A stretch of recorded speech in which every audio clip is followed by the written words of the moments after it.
Focus Media yeroo xiyyeeffannoo MG sagantaasaa torbanii kibxata kan darbu kan macaafa qulqulluurratti xiyyeeffate sinii dabarsuudhaaf qophiisaa xumuree waan jiruuf TikTokiidhaan kan hordoftan share, copy link, comment gochuudhaan akkasumas YouTubeidhaan Focus Media jedhu search gochuudhaan subscribe gochuudhaan sagantaa kana cina dhaabbadhaa. Eebbifama. Anaaf maqaan kee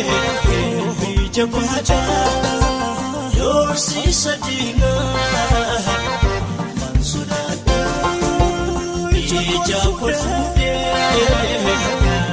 Guftati Focus Media yeroo xiyyeeffannoo MG TikTok irratti share, copy link, comment gochuudhaan akkasumas chaanaalii YouTube Focus Media xiyyeeffannoo MG subscribe gochuudhaan tajaajila keenya cina dhaabbadhaa. Shalom. Anaaf maqaan kee